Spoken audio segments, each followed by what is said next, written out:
Hey everybody, welcome to the Sharp Tongue Podcast. I'm your girl Jessimae Peluso. This is another Dr. Peluso episode. I am not a real doctor. Any of the advice you get is at your own discretion, and I never went to college to become a doctor. I am educated in the school of life. The streets taught me, and it's all about my experience, and I just share what I know from what I've been through, and I hope you guys enjoy it. If you'd like to submit your own questions, you can do that on my Instagram page, Sundays to Mondays, not every single week, but that's usually when we post it on my Instagram story, and you could submit your question there. You can also submit your question by emailing me, jessimaepelusocomedy@gmail.com, and you can have your questions read on the podcast and have them answered. Also, thanks to everybody who came out to see me in Edmonton, Canada last week with my friend Kalia McNeil. All my tour dates are going to be on my website, jessimae.com/tour. You can check that out in the show notes as well. The description below the show will have the link to my tour page. Come see me. I'm going to be in, Chicago, Providence, Philly, bunch of other places, jessimae.com/tour. You can see me in Chicago in July 19th to the 21st, I believe. But for right now, you can listen to me on this podcast, give answers to all of you guys. I love you guys so much. Thanks for listening. And I hope you enjoyed this episode with Mrs. Dr. Peluso. Sharp Tongue Podcast. Beep, beep, beep, beep, beep. You're listening to the Sharp Tongue Podcast. I'm your host, Jessimae Peluso. It's a personal look. Well, it's not really a look because it's a podcast. I'm already fucking this up. This is kind of like a verbal comedy diary, a deep look into the crevices of my mind. It's gonna get dirty. You might cry. You'll probably laugh. Hopefully you'll laugh. The whole point is for you to laugh, but you also might cry. I talk about my family. I talk about farts. I talk about love, loss, comedy, how hard it is to make it in this biz. I'm a fucking professional. Each week it's something different. Sometimes I have a guest host. Sometimes it's gonna be a movie companion episode. Sometimes I just ramble about the bullshit I dealt with the week before. You never know what you're gonna get. It's raw, uncut, and funny. It's me.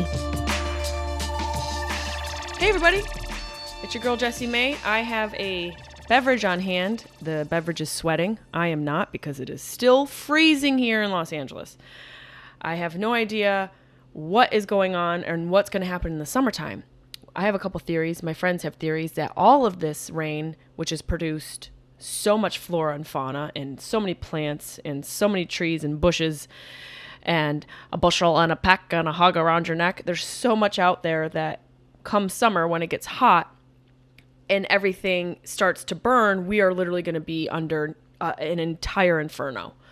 All of LA is going to burn. It's going to burn, burn, burn. And we're just going to have to hang on and grin and bear it, because we did this to ourselves. The earth is slowly burning us alive, and can't say that we don't deserve it. So cheers to that, everybody. Cheers to the earth finally valuing herself. She's like, guys, you know what? You've been treating me wrong for too long. It's like a girl who finally figured out what her worth was. And she's like, no, I'm not going to take it. I'm going to just burn you alive because you burned me one too many times. And she's not going to deal with it anymore. She's a girl who read a couple self-help books and realized, hey, I'm too good to be treated this way.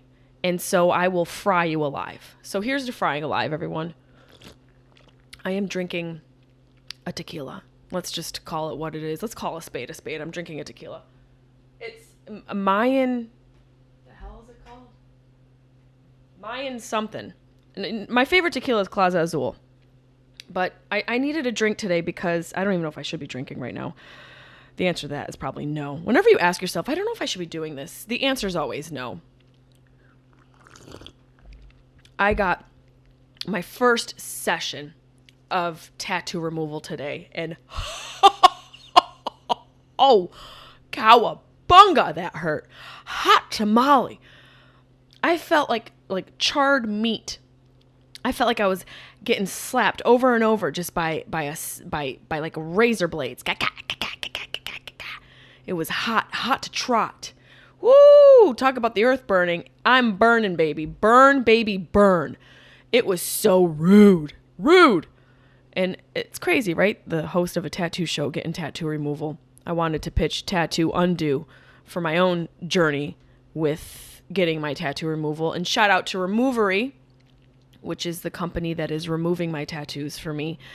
I have an enormous tattoo on my back that starts at my tailbone and goes up to the back of my rib cage. And it's just, I'm good. I'm good. I don't need a constant reminder of mistakes that I've made. I have enough emotional ones. I don't need a tattoo reminding me of the mistakes I made. And so I've decided to look at myself in the mirror and go, hey, maybe you have too many. Maybe there's one too many drawings on you. And I'll never know what it's like to have virgin skin. I'll never know what it's like to have virgin skin. And I wish I did. I wish I did know what it was like, but I can't say. I can't say it because my skin has tattoos on it and I regret it. I am here to say the person who once said she has no regrets, I don't have any regrets except for the tattoos. And it's not all of them. There are a lot that are personal, but here's the thing. And I think I said this before. I want to tell the stories now. I don't need my tattoos to tell my stories anymore. And I think being alone and COVID and all of that changed a lot of our minds about how we were living and ways we could improve ourselves. And I figured out, you know what? Sometimes the best way to improve yourself is to get rid of something. We always talk about unloading or downloading or getting rid of or purging. And I'm purging ink, y'all. I am purging ink. And it feels pretty good. But I will tell you that the process to get it done is so painful. I literally was white knuckling this styrofoam stick and I was going,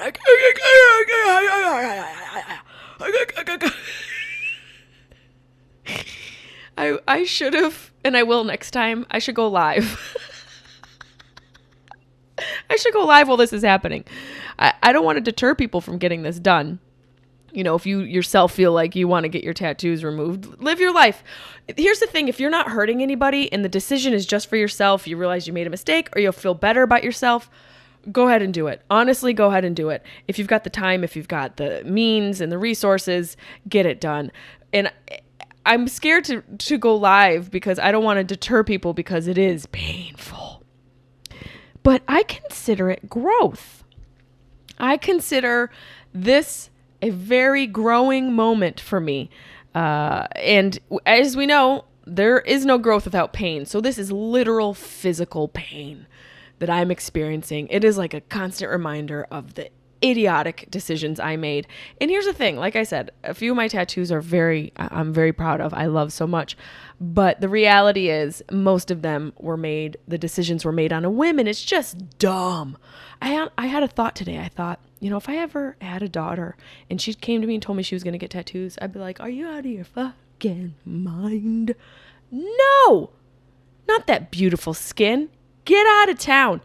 I would send her out of town. That's what I would do. I'd send her out of town. Like, you know what?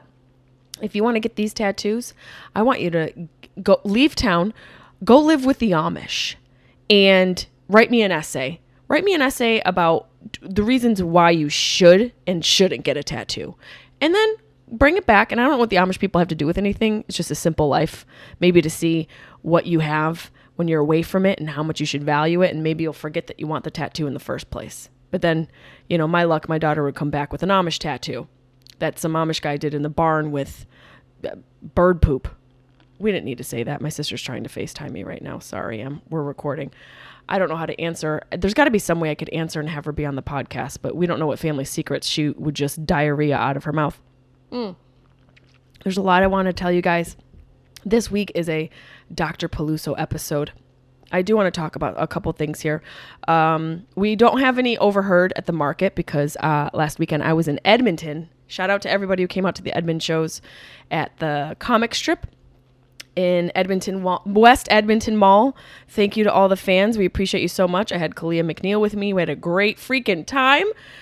And I didn't get to do an overheard at the farmer's market. So we don't have a new one of those. But this Sunday, I should be going to the farmer's market. So look forward to that. We also have wrap snacks that are going to be coming up. Not today.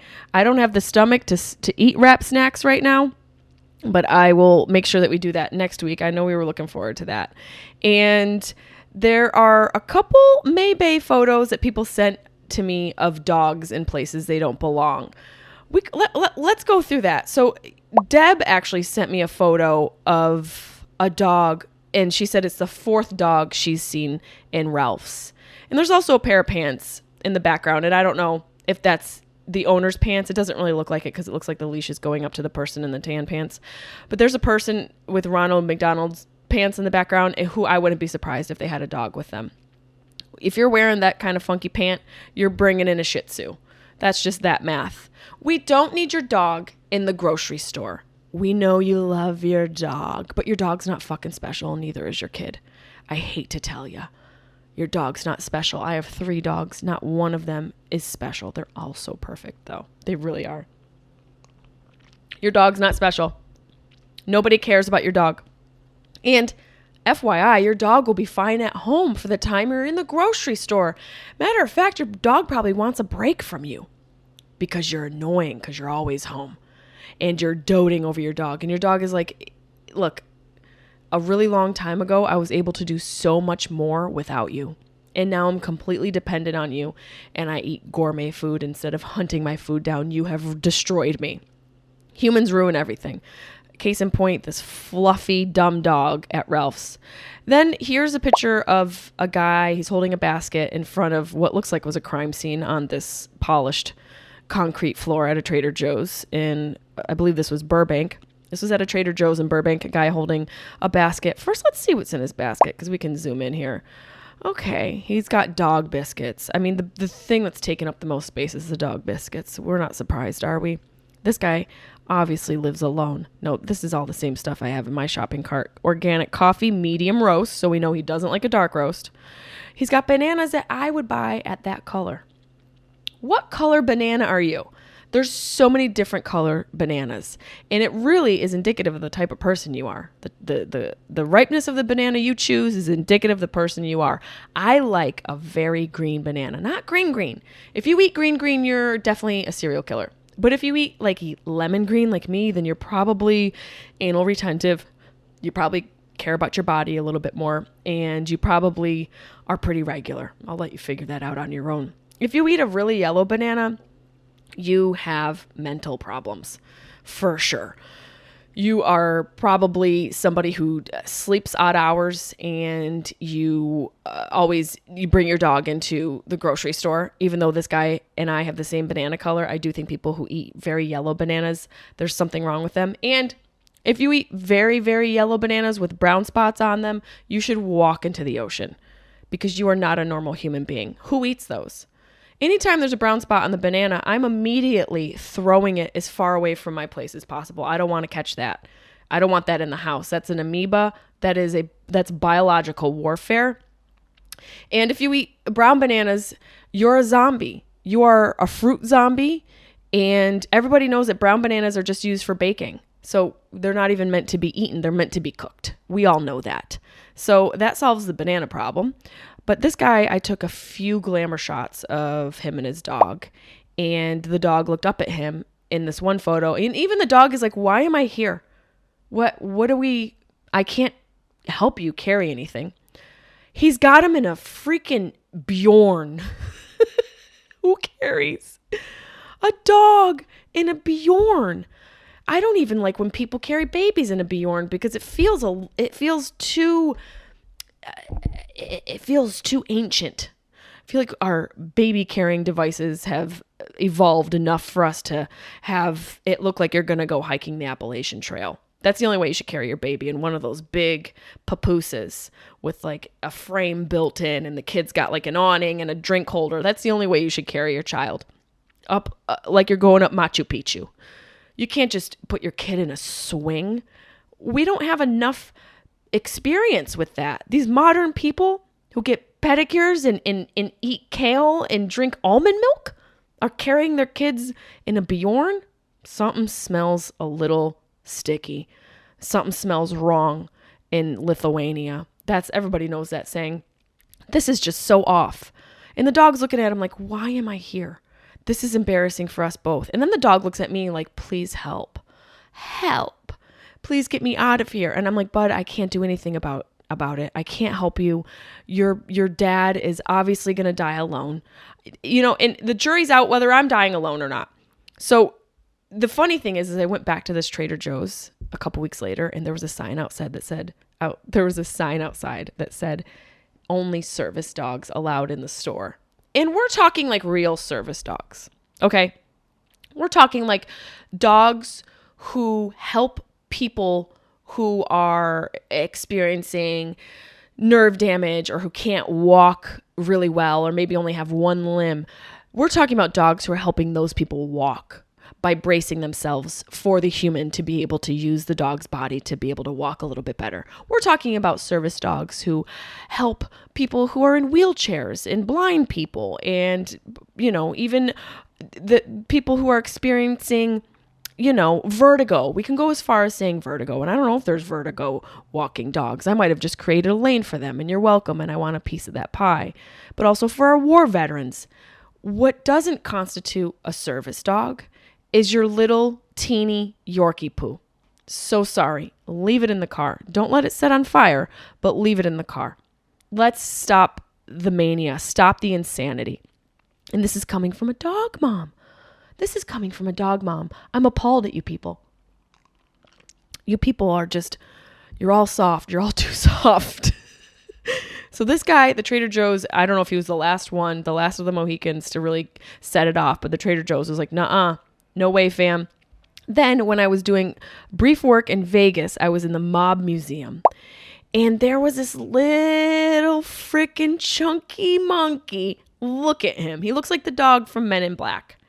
Now, the thing is these dogs look like they want people to take them away from their owners. Because I think the reality is the type of owners who bring their dogs into places that they don't necessarily need to be, like the fucking Mob Museum in Las Vegas. The thing is about them is that they're kind of annoying. And they seem to think that it's their world as we know it. And we're just, guests in their movie. This woman was walking in front of everybody. Her dog took a shit on the floor in the middle of the Mob Museum. Maron, Fafangul, que katsufai. What are you doing? Why are you bringing your pug into the Mob Museum? It's not the Pug Museum, it's the Mob Museum. It's so unnecessary. And just when I didn't think I could get enough, I'm walking through the Link in Las Vegas, which is a building that links a couple of the casinos. And here's this woman in a very interesting outfit. It's like party on the top, ballet recital on the bottom. She's on her phone, not paying attention to her dog, which is also a very common denominator amongst these dog owners. And I'm sure this is very triggering, by the way. I'm sure a lot of you listening, maybe some of you tuned out because you got so mad at me because I called a spade a spade. Yeah, shots fired. Shots fired to you and Fido. The thing that's crazy about this dog is it looks just like Bunny. This dog looks just like my little bitch. And look, I used to travel with my dogs when I could bring them on the airplane. You still can. It's a little bit more difficult these days to travel with dogs for me. So this isn't someone who's like completely impervious to bringing their dogs to unnecessary places. But I travel for a living and I need the emotional support. And the thing about having an emotional support pet is, we were stretching that a little bit, weren't we? When we were calling our dogs emotional support. I think every dog is emotional support. What are we even doing? Isn't that why we have them? Oh my God, a bug just flew in my mouth. Ugh. The fuck did that come from? What is that? What is that? What is that? That's my Cardi B impression. I just swallowed a bug. Anywho, I guess it's time for Dr. Peluso. If you guys want to submit your questions to be answered on the podcast, you can do that at my Instagram page, Sundays to Mondays, not every single week, but that's when you should look for it. You can submit your question there. And we used to do it on my Instagram story, but it got so popular that we started doing it on the podcast. And you can also email me. Email me at jessimaepelusocomedy@gmail.com. Let's see. Joe Oliverio. Oh yeah, Oliverio. Joe Oliverio. You've messaged me a few times, and I think I've had a problem saying your name each and every time. Will you marry me? Nope. Thank you so much for asking, and I hope this isn't the new way that people actually ask each other for their hand in marriage. And I know you're just being facetious and cute. That's funny. But can you imagine? And you probably can imagine.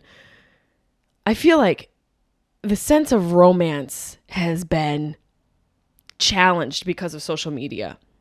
Because instead of people doing something tangible out in the real world, they're probably creating things and videos and maybe tagging people. And this idea of romance is being completely modified by the advent of social media and the internet. So it's interesting to see to know how younger kids are being romantic. Is it still like flower petals and walks on the beach, picnics, or is it memes, GIFs, and tagging your beau on TikTok, which would make me so sad. I just said beau. That's what my dad used to call, like, it, how you would refer to someone's significant other. He'd call them their beau. That was such a flashback. That was so funny. Okay, Dr. Peluso, stay focused. Darian Iturriaga. Darian Iturriaga. I like to try and make an attempt to say your name properly. You said you're getting into conspiracies. What one has you right now? Well, I'm not the one that's necessarily into this one in particular, but it is a question from another person. So we're going to piggyback on your question and add another person's question. Flack Pfizer 024, is the earth flat? Now, I went down a little bit of a rabbit hole. Let me first say the earth is round. Okay, let's stop. We really have to stop. It's insanity. But hey, if this is the way you sort of relax at night, believing the earth is flat, by all means, go ahead. There's a comedian out there who has changed his whole tune and can't prove, he says, that the earth is round. And he's been trying to prove that the earth is round, but he can't find any proof that the earth is round. So what I did is I Googled, and not to say that Google always provides us with the most accurate and up-to-date information. Obviously, it's a huge search engine, and there's a lot of ways that it can be influenced. But let's go and just keep our minds open and just pretend the earth is round for a second. 7 ways to prove the earth is round. Number 1, watch a ship sail off to sea. That's an interesting point. It's impossible to see the curvature of the earth without being in the sky, okay? You can always see the demonstration of this if you visit a harbor or any place with a wide open view of water. If you're able to watch a ship sail off to sea with its mast and flag as it fades off in the distance, you will notice that it does not fade off into the distance at all. You will see its mast and flag appear to slowly sink. The ship sailed beyond the point at which you would see it. Just to be sure, bring a pair of binoculars with you so you can see it even further off into the distance. It's a really interesting point. It's hard to see the curvature, but there are things that occur around and on Earth that prove that it is, in fact, a globe. Watch a lunar eclipse. Number 2. So solar eclipses get all the attention, but if you're able to catch a glimpse of the lunar eclipse, you can see evidence that the Earth is indeed round. Here's how it works. I should know all this, and there's probably a bunch of you that are like, yeah, I know what this is. I obviously know what this is, but it's about to tell us exactly what it is, and I'm going to pretend that I know exactly what I'm talking about. The Earth passes between the moon and the sun so that the sun projects Earth's shadows onto the moon in the night sky. In the night sky! You've probably seen a partial lunar eclipse without even noticing it. If the moon looks orange, that's a sign of a lunar eclipse. If you've ever seen a total lunar eclipse, you probably noticed that the shadow did not look like that. That's the thing. It's like literally the shapes we're seeing are round. So is it a disc? These people who ask if the Earth is flat, is it a disc? And think about time zones.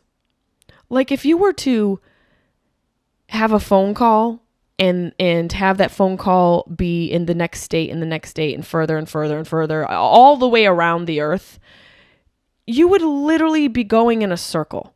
Like following the sun setting, even though it never really sets, and that's the whole point, is each person you talk to, the sun is either going to be rising or setting in their particular areas depending on the time of the day and the way the sun moves.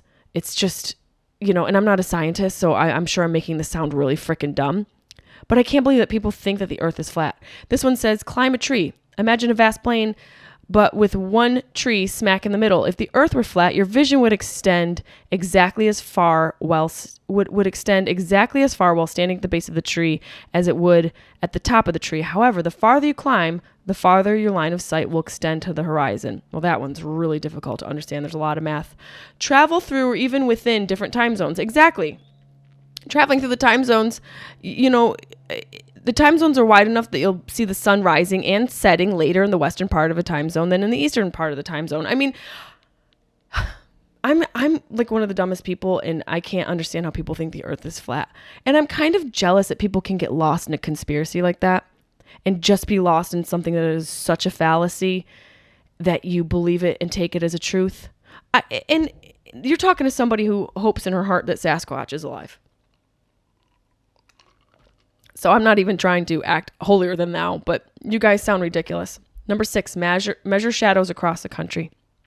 Pick 2 locations that are some distance apart, at least a couple 100 miles from each other, and on the same meridian, grab 2 sticks or dowels of equal length, 2 tape measures, and a friend, and each of you will take a stick object and 1 tape measure in your location. Stick the object into the ground and measure the shadow. That's it. Measure the shadows. And that will indicate the way it's like the measure. There's some sort of measure on the earth. Okay. It's the curvature. Number 7, Google International Space Station photos. Everyone thinks these are just fake. And the problem is there's so much misinformation that we're starting to believe bullshit. And this, by the way, in the bigger scheme of things, it doesn't fucking matter if the earth is round or flat, because we're going to burn alive regardless. This has been an uplifting podcast. I'm sorry, guys. I should have done this before I got my tattoo removal. Let's see what else we got here. Julia O'Reilly. It's funny if your name would be O'Reilly and you just had a cute name on Instagram, Julia O'Reilly. You're back. I woke up. My body was vibrating. My mind was out of control. Is that a panic attack? Yeah, it's either a panic attack or an earthquake, girl. Panic attacks are real. That's one conspiracy. That's a truth. I know people who have never experienced them. There are some people out there who think that they're fake, but I am someone who has in the past suffered from them, and they're very, very real. And they can take over, and they are disassociative. They can be, terrifying. They can be very confusing, and you can really lose time. It's embarrassing. There's some people sometimes when they have panic attacks, they urinate themselves, and it affects a lot of different types of people from what I understand. For me, I had panic attacks one time when I had too much of an edible. That edible sent me to the moon and back. And this is when I was in Montreal for Just for Laughs. And so many things happened. I recorded a lot of it in my phone when I woke up the next day, because it was a psychedelic trip for sure. So many different people came to me into it, but it was more of like a panic attack, like a marijuana-induced panic attack, which it can happen sometimes if you don't take the proper dosage, or if you're somebody who's sensitive to cannabis, that can happen. But also just in life, if you're experiencing stress and you're under, you're overtired and you're not getting enough sleep, if you have even vitamin deficiencies, if you're somebody who has chronic stress or who doesn't do what they need or should to get rid of the cortisol that we all get pumped into our system naturally, on a natural level, we get cortisol pumped into our system when we wake up in the morning. And, when things happen throughout the day, we are combating cortisol in our system various times of the day. So it's really important to implement certain things into your life that can help you combat these panic attacks. And for me, what's helped is something that I think is called grounding, where you name 5 things you see, you touch 4 things, it's just like a 5, 4, 3, 2, 1 list. I'll add it to the podcast. And it's a way to help yourself ground through a panic attack. And, it's something that I think is good to have just in general, for, the fact that anyone can have a panic attack. Anyone can have a panic attack and anyone can fall victim to that. But also, it's something good to have in case you're with someone who has a panic attack, and knowing what to do, because it can look like on the outside that the person is completely shut down. Like, it can look like the person is just like tired and maybe removed, or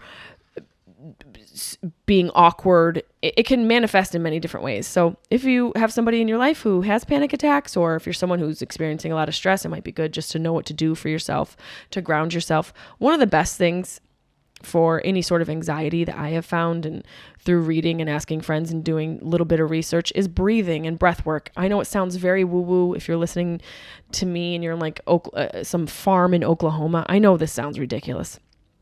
But think about when a woman gives birth or goes into labor and she's about to give birth. They teach her Lamaze breathing, and that's for when babies are born. So obviously there's something to it, and it has a way to regulate your system. It has a way to help with your blood pressure and your stress and anxiety. Breathing is one of the cheapest ways to maintain your overall health. And breath work can also be done through meditation. So check out the timer. What's it called? I use it for my meditation, Insight Timer. Check out that app. There's a lot of great meditations on that. And there's also a couple different breathwork apps that you can put on your phone. Even though I can't stand the fact that all these tools are so amazing, but it requires us to go on our phone and put in information and just keeps us on our phone longer. I'm a big advocate for being off your phone as much as possible. So it is the catch-22 of this generation that we're in. But I will say that breath work is probably one of the best things you can do for anxiety attacks. And you don't even need to have anxiety attacks to benefit from breath work. And I'm not trying to be, I'm a fake doctor. I'm not a real doctor. Take all this with a grain of salt. I'm not trying to act like I know more than you. It's just stuff that I've learned through experiences that I've had. That's what the whole goal of this podcast is. And, one of the other panic attacks I had was a couple days before my dad was dying. And I don't know if you guys believe in this or what, but I do think that there is a invisible thread that connects us to people in our lives, the people who are most important in our lives. Because I remember multiple times feeling things that my sister, my mother, my dad, feeling what they were going through, but I was feeling it across the country. And a couple days before my dad passed, I had an anxiety attack, and I told my sister, and she will attest to this, I told her that she needs to go see our father because I could feel him passing away. I could feel him leaving this physical plane. And I was right. And it's not like I knew I was right at the time. It was just something I felt, and it felt true to me. So I told her, I'm like, you have to go see him. You have to go see him. You have to go talk to him. You have to go tell him goodbye. I can feel him leaving. And I had a panic attack. I was on the phone with her. I was walking down the street to the grocery store, and I was telling her this. I was telling her what I was feeling about our father, and I was telling her that I felt like he was passing away and that it was going to happen within days. And I went into a panic attack. And the thing about a panic attack is it's disassociative sometimes, meaning you lose your touch with reality and it feels hallucinogenic. And you actually do kind of hallucinate. And you also lose your sense of reality. And you kind of are floating around, and flashes of lucidity are occurring for you, but you're just so caught in this whirlwind. You feel like you're just in this tizzy that is almost like a revolving, repetitive anxiety. It's you think the worst thoughts, and you also feel impending doom. Like I thought that the tsunami was going to happen. I honestly was like, I feel like a tsunami's coming. And I was running through the grocery store, running up and down the aisles like it was supermarket sweep. So for some people, a panic attack looks like them being shy and awkward at a party. And for me, I'm doing laps around Ralph's like I'm on supermarket sweep. It's a very real situation. And it is more common than people think. And maybe some of you were listening and didn't even realize you had a panic attack. And I'm speaking to you now and you're having the realization. So there's many ways to deal with it. I would definitely recommend everyone try some breath work. It sounds so corny, trust me, but think about Lamaze. It's basically Lamaze for your life. We give birth to bullshit every day. Why not do a little breath work to handle that pain? Let's see what else we have here. TX Nate, have you had a medium reading? I have had a medium reading a couple times. And the first one I had was years ago in New York City. when it was my birthday, and one of my best friends growing up, Julie, took me just as a whim. We were walking around New York City. We were actually on 23rd headed towards 7th Avenue. And this was on the southwest street of 23rd. That's how people in New York City describe directions, northeast, southwest, for the most part. And she goes, we were walking by the psychic place, and she's like, you want to go in? So it was totally random. And that's an important part of the story. So we walk in, and this woman, much like all the psychic readings I had or medium experiences, I guess it's different between a psychic and a medium. A medium's job supposedly is to connect with the other side. And a psychic is more what's to come and can fortune tell to a certain degree. But this woman was a psychic. And the experience I've had with all these types of people is whenever I walk into their office, which is really just their living room with the door on the front with a neon sign, they're always eating something. They're always eating something. I would think if you're a psychic, maybe you're stressed and that's why you're eating all the time. I would think you're stress eating because you know too much. So anytime I walk in and I see a psychic or a medium eating, I'm like, this is a real deal. They can't handle all the information that they know from the multitude of souls that are coming to them every day. They got to stress eat.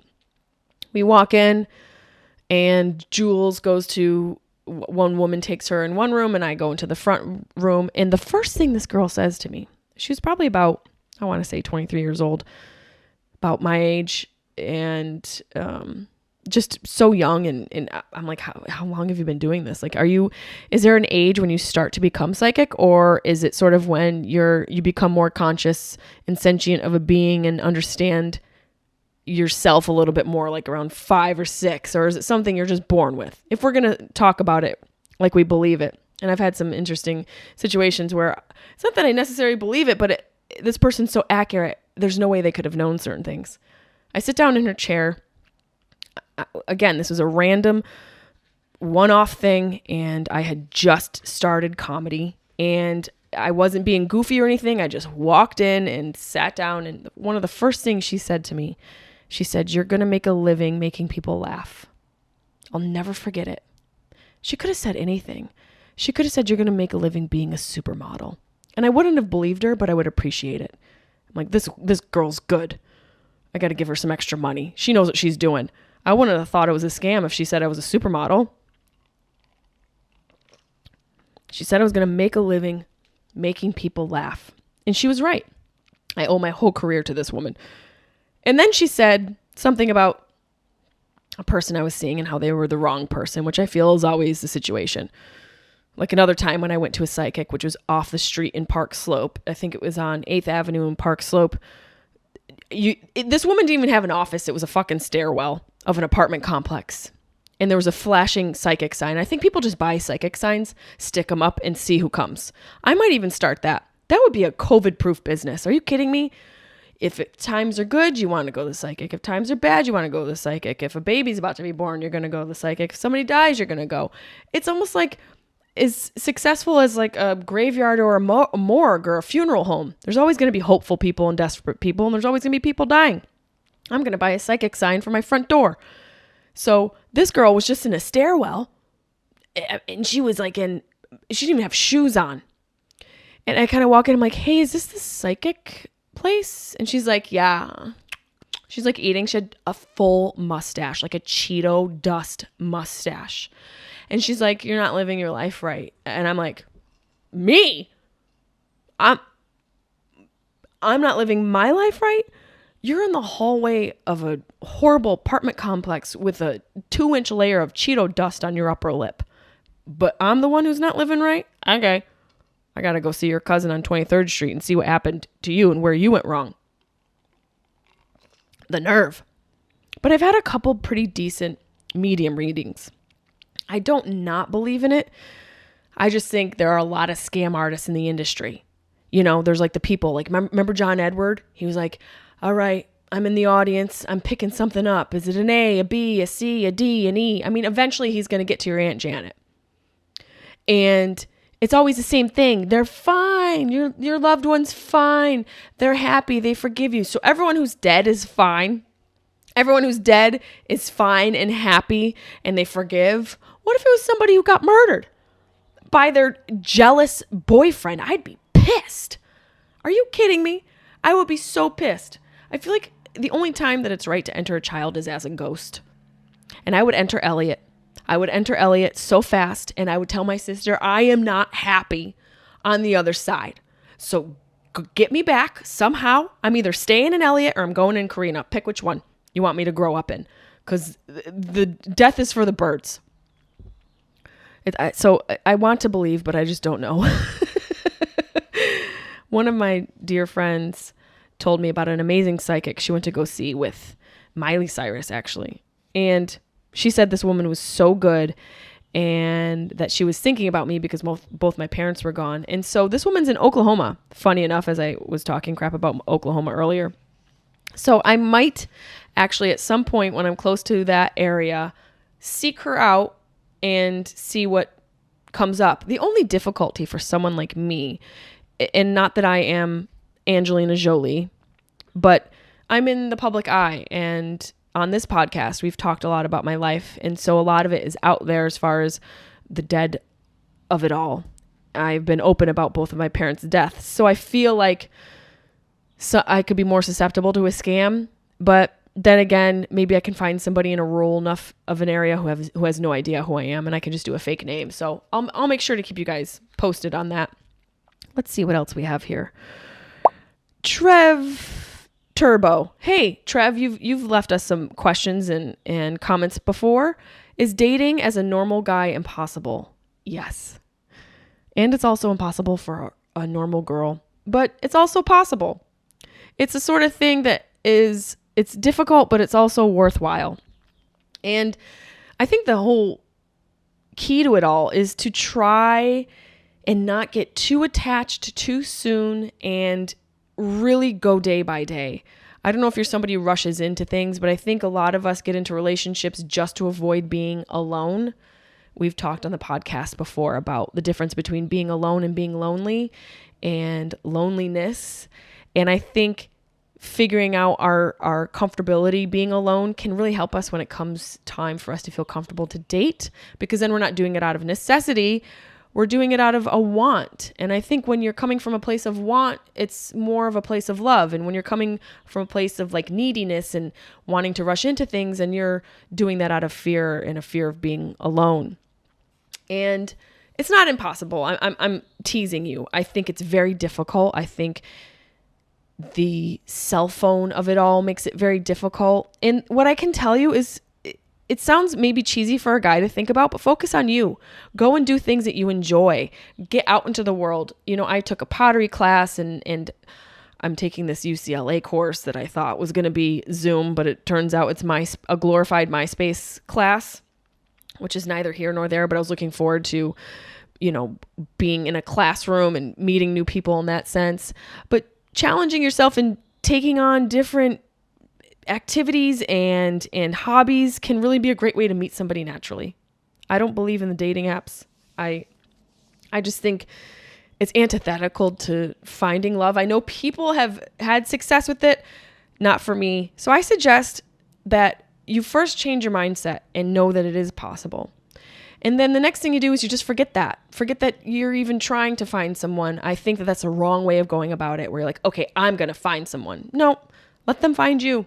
I know it seems so hard because you're like, where, when, who, how am I going to meet somebody? You have to let go of your control.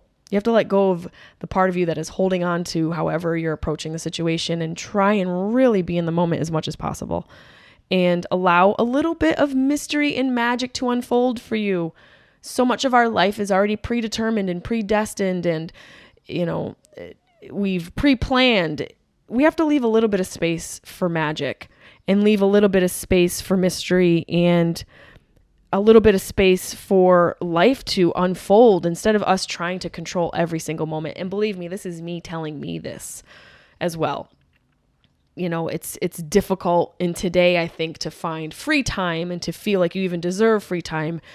I think a lot of us feel pressure to constantly produce. I know I feel like that as well sometimes. So it's important to just let life unfold for you and listen and be led, as one of my best friends, Nia, told me recently. She said, just listen and be led. And I think that can really help you on the dating scene as well. Let's see what we have. A couple more. Naomi to God. How do you navigate toxic in-laws? That's toughy. That's toughy. Woo! That's a tough one. I have never dealt with in-laws yet in my life. But I will say I know that energy. I have seen it in peripheral relationships that I've been a witness to. I think one of the things is you have to let go of your desire to be right when you're dealing with your in-laws. Let it go. They're older. They know your loved one longer, and it's their world probably more so than it is yours if they're toxic people. And number two, much like our own family, you don't have to be friends. And I know that's probably difficult to say. You're probably like, well, what about the holidays? And what about this? And what about that? Well, you can, take it on the chin for the holiday. Find some common ground. There's got to be something you have in common. And even if this is just for survival, freaking figure it out so you can survive. So you can survive the holidays. So you can survive the birthdays and the birth and the deaths and the graduations and all the days that you celebrate with somebody's family. You got to find a way to connect with these people. Find a way to fall in love with something they love that they love. Find a way to fall in love with something they enjoy doing. And also be proactive. I read something interesting, or that was interesting to me. It said, be the first person to say hello or to introduce yourself.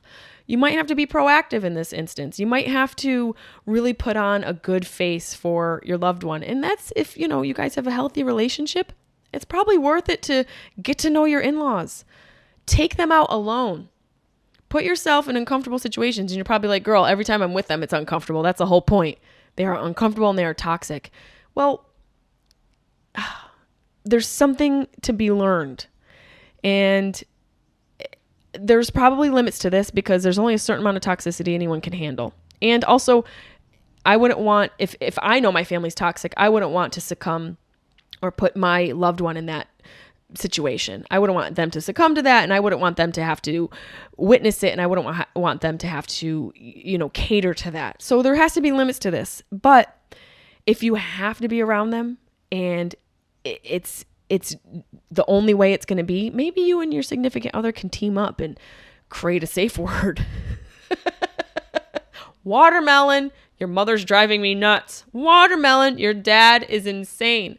Figure out a safe word for each of you when you're at a family gathering so that you know that someone needs to tap out. Your loved one needs to tap out, so you've got to step in and sort of help compensate for them sacrificing their Sunday so that you can spend Mother's Day with your horrid mother.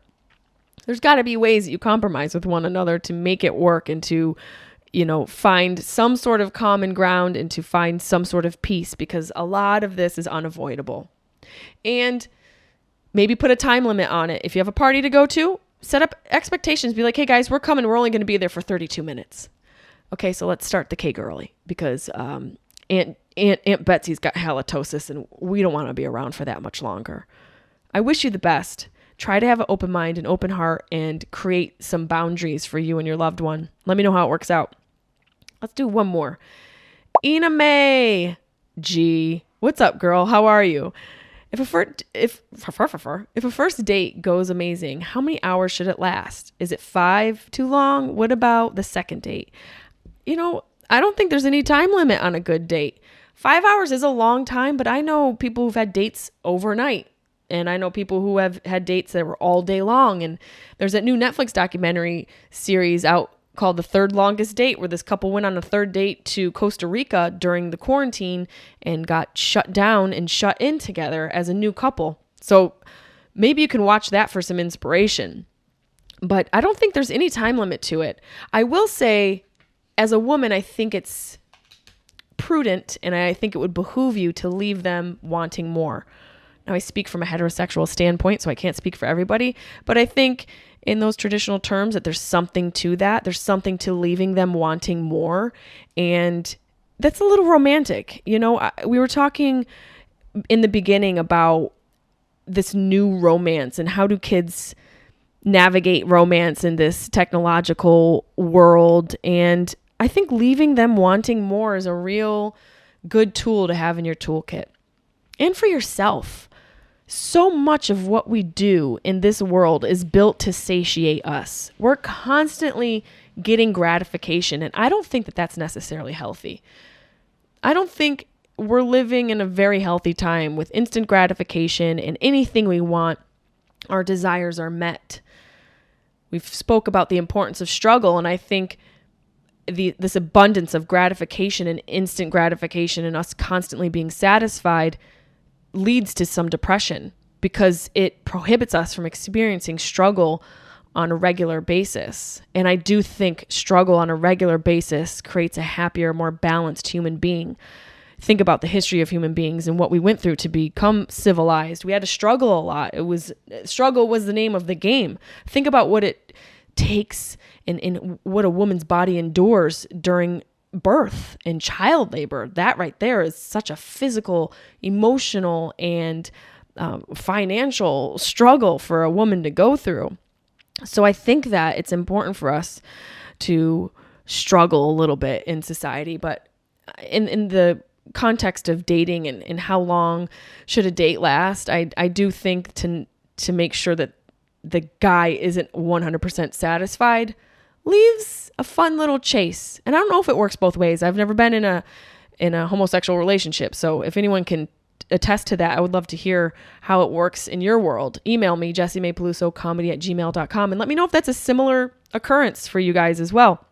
I do think people being satisfied leads to content a lot, us being content. And I don't think content is a good place to be. It's almost a stagnant place to be.